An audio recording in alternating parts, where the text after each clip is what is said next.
Welcome back to A Shot at Love with Tila Tequila. No.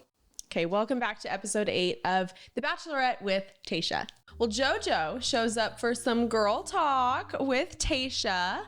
And back at the house, Chris shows up and he tells the guys that he doesn't have a date card because he's not going to be the one giving date cards this week. He has to leave to take his son to college. So JoJo is going to take his place this week as the hostess. So JoJo steps in and she has the first date card. The date card says, I'm looking for a man I can picture a future with. So obviously they're going to be taking photos. They're taking wedding photos. Tayshia's nervous because she was previously married. And in this date, we learned that Zach was also previously married. I hate that you're not talking. I didn't watch. Oh my God. I fell asleep on the couch. I put it on, but I fell asleep. We'll get to the part I woke up at. I think that taking pictures is a really great date, but also the worst date ever. Because it's so uncomfortable to take pictures with somebody. I hate taking pictures. Like I hated our engagement pictures. Oh, me too. I hated that photo shoot. I didn't wash my hair like for 2 days leading up to that because I forgot. That was stupid. But I just don't like the photographers like, kiss. And it's like, yeah. No, absolutely not. Yeah. We'll kiss at our relationship will progress at its own pace. Thank you. Right. Also, one thing I really hated about that day, now that you brought it up, she told us to bring a few outfits that we wanted to wear. So I showed up not in the outfit that I was going to wear. Yeah. And she just starts taking pictures. Then 30 minutes later, she's like, okay, we're all done. That's the second time that's happened to me. Yeah. Well, she didn't fix my bra strap was curling in the back and she like didn't say anything. Do you know what I'm talking about? I hope she doesn't watch this. She was the worst photographer. And then we used her for our wedding too. Well, it's just like, oh, forget it. Just come. I know. And then I didn't even get bridal pictures done. I did not get any bridal pictures done because I was like, no, it's going to be too miserable. This is off topic, but at our wedding, she thought my aunt and uncle were my parents. And so we have 1,000 pictures of my aunt and uncle at like all the key moments and no pictures of my parents except for like, incidental ones. Yeah. She was so bad. Yeah. It's just, point is, I hate pictures and I really hate taking them with you. No offense. Yeah, none taken. It just doesn't work. But I think that's also why this is a good date for them because it is awkward. Oh yes, the show. Stick around to the end of this episode. I will show you the second time I was photographed in the wrong outfit. You were filmed in the wrong outfit. Yes. Zach shares on this date that he had a brain tumor at age 23 and he was drinking and heavy into drugs back then. He even got arrested with a DUI and his wife left him because of all of that. It was a very dark period of his life and he even tried stealing money from his dad. Oh, you don't know any of this because you were asleep. This guy sounds horrible. I didn't realize you don't know any of this. No, keep going. I'm going through it so fast. This is all good info. So he goes to the bank one day with his dad's check to take out however much money he wanted. And the bank teller calls his dad and says, you have to get down here now. And so the dad comes, picks up Zach, and he goes to rehab. And so it sounded like he's been in rehab prior to that as well. That's a lot. Yeah, but drug addicts are always doing the funniest stuff like that. Yeah, they're so silly. Well, they're always getting into just trouble. What are you talking about? He got the one-on-one rose though, anyway. I just didn't expect it. Like I did not expect Zach to have that past. I didn't think he was a certified bad boy. I didn't think he was a certified bad boy either. I think Zach is the bad boy of the week. He is. We've got our first bad boy of the week. Next up, we have the group date and Spencer, Ivan, Ed, Blake, Brendan, Riley, Damar, Bennett, Ben, and Noah are on this date. The date card says, express yourself, love, Tayshia. Did you watch this part? Not this part. Okay. So they walk in and there's naked people standing there. So they're like, okay, great. We're all going to have to be naked. But don't worry, they don't have to be naked. It's just these naked people and they're going to draw them and do artsy stuff like that. Models. So Tayshia moved Damar from where Damar was sitting and she said, hey, I actually have to sit here. Probably because camera angles. We would know about camera angles. Right. Yeah, we couldn't sit over there. Yeah. You wouldn't see us. The camera wouldn't see us. So I couldn't put my arm here because it would cover my wife's face. Right. So when Tayshia said like, hey, I'm supposed to sit here, I immediately was like, I'm in the business. Like, I know. Yeah. I get it. It's probably something you guys don't understand, but we do. Yeah. Y'all probably sit wherever. Yeah, there's something wrong with your life. It's just not. It's just like no one's filming you. Right. Damar was already sitting next to Noah. So it's supposed to be Tayshia and Noah at this table. But then Bennett walks in and he's like, hey, Noah, I'm supposed to sit there. And Noah gets up and he leaves. He's like, it's not worth saying anything. We know that Bennett's not supposed to sit there, right? Yeah, he was just amogging him, alpha male other guy, what that's called. Oh, amog. Okay. It's a pickup artist technique, which I guarantee you Bennett reads pickup artist books. Oh, he for sure does. Yeah, he's the type that engineers every social interaction. I know. I love him. I understand Bennett, and I can understand why a lot of people don't like Bennett after this episode, but everything he does, I was like, nope, that's what my husband would do. Like, well, not in a mean way. Not in a mean way, but I do like a calculated way. So they draw the naked people, and at one point they have to blindfold themselves to use modeling clay to, I don't know, represent love or something. And Bennett totally kisses Tayshia with the blindfolds on, and they reveal what they all made. Blake made a piece about yay tall, so pretty impressive. Like, why did you do that? I don't know, but that's probably the one thing I could make without looking too, so I can't blame him. Bennett, out of clay, he built his home in the Hamptons, and then he built a bunch of other homes that he and Tayshia will, I guess, acquire. But I'm like, is he really that rich, or is he joking? He's not. He's got a net worth of about $3 million, according to CelebrityNetWorth.com. No, a net worth of $3 million is impressive to some. Like me, like little old me. Not impressive to you, though? It impresses me, but it's not enough to buy all the homes he mentioned. So the next challenge is the self-portrait challenge, where you have to create something that represents yourself. And all the guys did a really great job of talking about their family lives, and wow, lots of broken families, which was sad and sweet to hear. Tayshia was very overwhelmed by this experience, just listening to everybody. I loved how much everyone opened up. So it's Ben's time, and Ben comes out in a robe, and I thought that he was gonna like show war wounds or something. Like I thought he was gonna have like holes in his chest or like stitches everywhere because he's a veteran. Yeah, I don't think you know how wounds work, but yeah. Wait, what do you mean? He wouldn't still have stitches everywhere. Well, like scars and you know, I thought he was gonna like, I don't know, like have a zombie body from the war. Mm-hmm. What war would he have been in? The Gulf War? I don't know. So that's what I expected, but he didn't. He was just showing his body. Yeah, but he covered his ding dong. You just showed your body? Like that's your big self-portrait? By the way. But it gets deeper. By the way, does it? Yes. What? Oh my gosh, did you fall asleep again? No, I had the volume off though. It was annoying. I was trying to. So you don't know Ben's story? No. Oh my gosh. Does he share it? Yes. Why don't you I'm sorry, I'm shocked that you missed all of this. That night, we learned that Ben was not just showing off his physique. He was showing his body because he battled with bulimia for like 10 years or something in the past. I did not know that. Oh my gosh, wake up. Yeah, it was very touching. Again, not what I expected. The group date rose goes to Ben. And before Tayshia leaves that group date, she turns to Noah and Bennett and she says, Noah and Bennett, there is something going on between you two, and I'm going to get to the bottom of it one way or another. And then it's like, whoa. The next one-on-one is with Easy, and the date card says, I hope you're not afraid of falling in love. I think that's what it said. I don't know. I think that's what it said. Did you watch this date?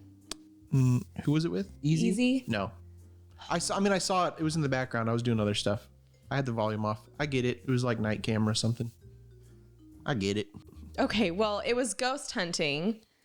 Glad I didn't watch. Why? Because ghosts aren't real. That's just a waste of airtime. Any show about ghosts, ghost hunting, immediately, boom, check out. Okay, ghosts are real. No, they're not. What else happened on this? They're real. I've spoken to a ghost before. No. Yes, I have. All right. Her name was Abby. And she's a very scary little girl. You're so cute. Remember you're so cute when you're joking. Okay. Remember how mad Jim was when he found out Pam believes in ghosts? That's how I feel right now. My wife doesn't believe in ghosts. I haven't seen or talked to a ghost since then, though. since you were an impressionable young child. I was in high school. If ghosts are real, may the good Lord strike me down. Okay, don't do that. Don't do that, God. I know they're real. Okay, anyway. He's not even listening. Anyway, they go ghost hunting because ghosts are real and they have fun, and it seems like a super flirty, fun date, lots of screaming, all that good stuff. And during the dinner portion, like at home, all the guys are saying, oh, Easy's coming back. They have a great connection. They've had a natural chemistry this whole time. But Tayshia does not give Easy the rose. Did you know that? Yes, I did catch that part. Okay. So they're having a date. He says, I'm falling in love with you. Yeah. She smiles. She grabs a rose and says, I can't give you this. Can I walk you out? Oh. And he says, such a sad line. He says, as they walk out, he says, Tayshia, is this real? It's so sad. It's like when you tried to break up with me, I was like, this isn't happening. You're not actually going to break up with me. He should have tried that approach. What? He should have tried that approach where he just said, no. And then just kept showing up at her house every day. It works. And here we are. JoJo shows up at the house, and she, first of all, loved her outfit. Yeah, I didn't see it. Okay. I love JoJo, though. I love JoJo. Oh my God, I love JoJo. She's fantastic. Everything that she does is what I would do in some sort of dream world. Like having a fashion line, that'd be so much fun. Yeah. Working on homes, that'd be so much fun. Her and Jordan do that. Yes, they have so much fun together. So anyway, JoJo shows up. Wearing a big hat. You would do that? No, I don't look good in hats. In your dreams, though. Yeah, in my dreams, I look so cool in hats, but in real life, I look like an idiot. JoJo tells the guys that they have to postpone the cocktail party just temporarily because Tayshia is concerned about the tension between Bennett and Noah. There's always two people, that are pitted against each other in each season. And usually I very much like one of the guys or girls and hate the other. I like both Bennett and Noah. I feel for both of them. I get why Noah feels like he's being attacked, but I also get... Noah is being attacked 100%. Well, I know, but I'm saying I also kind of side with Bennett, the way he handles it, like... Nothing else matters but him and whatever the girl's name is this year. Tayshia. While Bennett is getting ready, we can see that he has his grown-ass man challenge diploma that's on his nightstand. And I love those little bits. I loved that part. We also see that Bennett is wrapping a gift while he's getting ready. So did you see that part of him wrapping the gift? No, but I saw the part where he delivered the gift. So I deduced that he had wrapped a gift. Well, I thought that the gift was for Tayshia, but it turns out the gift is not for Tayshia. So he and Noah get to wherever it is they need to be on the couch, and Bennett gives him this gift. Under the pretense that he's a peacemaker. Yes. Well, first and foremost, I'll start with, the friendship gift. This is a red bandana. One of our first conversations was talking about the ranch and your, upbringing in Oklahoma, in my former cowboy days, and it's red because I hope there's no bad blood for us, going forward. Simple, small one. I was wearing your next present the other evening. Since then, it has been washed, mustached socks. I hope it is a good memory. The only place that you should wear a mustache is on your feet. More serious one, and a bit of the life lesson that I think is going to be helpful and impactful to you is this, book on emotional intelligence. There are actually 4 components of emotional intelligence. 1 is self-awareness. 2, self-management. 3, social awareness. And 4, relationship management. I think you are deficient in 3 of those 4.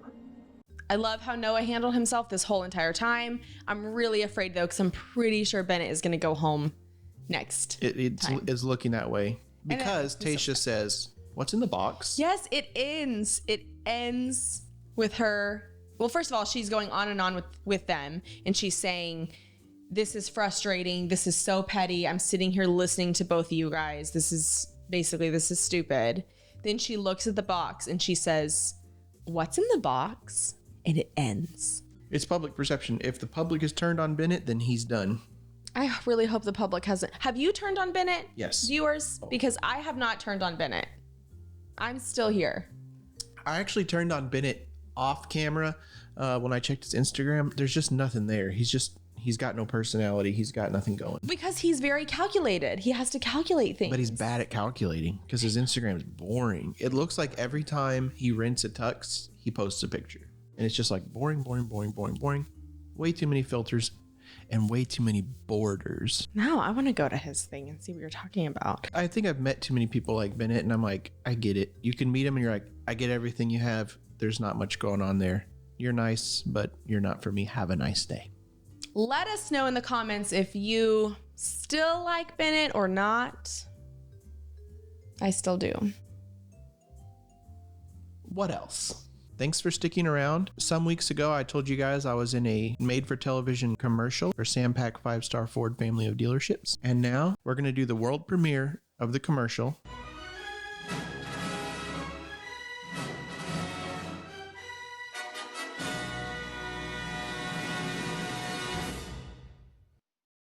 We're here for a reason, and it's bigger than making a buck. We're here for our families, friends, and neighbors, all working to make our community a better place. The untold long hours, the sweat, the dedication. Everything that makes Texas great is in the people. So we're dedicated to taking care of Texas, one family at a time. Sampac's 5-star family of dealerships. Okay, so in that clip, I had to, it looks easy, but it's not. You couldn't do it if you tried. I had to pick up the chicken, smile, turn to my wife, who really wasn't my wife, so I was actually pretending, and I had to suck in my tummy. They kept saying, Indy, suck in your tummy. They said it every time. I said, I am. It's 4 things so far. And I had to approach the table, and then what they don't show you is I had to serve chicken to my wife and then rub my son on his head. That's 7 things you had to do. And that's on top, all those are on top of the thoughts I'm already having because I'm playing 2 people, myself, and I'm also at this barbecue.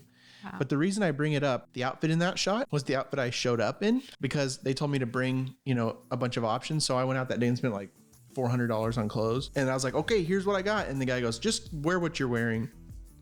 Which was just like literally the shirt I wore to the gym that morning. Your problem though is that you do that every time. Just show up ready. Well, because they say show up and show me your options. So I showed him, I go, here's all your options. I showed the director and he goes, I like the shirt you're wearing.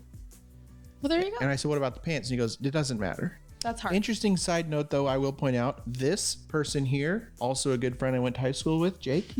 And then this guy here, it looks like there's a man just throwing a bale of hay over the fence. If you look closely right here, there's actually a short little fella on the other side of the fence. I can't remember his name, Brandon something, who I also went to high school with. What do you guys think about that? It's weird. It's weird. It's a small world. You guys are all in that commercial. All right, well, that's all we have this week. Oh, let me show them my Let's get a bump update. Yeah. Now, technically, there you go. This is my outfit today. Good. There you go. That's the belly, folks. Thank you guys for watching, as always. Yes. Thank you. And we will see you next week. We'll see what happens with Bennett and Noah. Bye. Bye.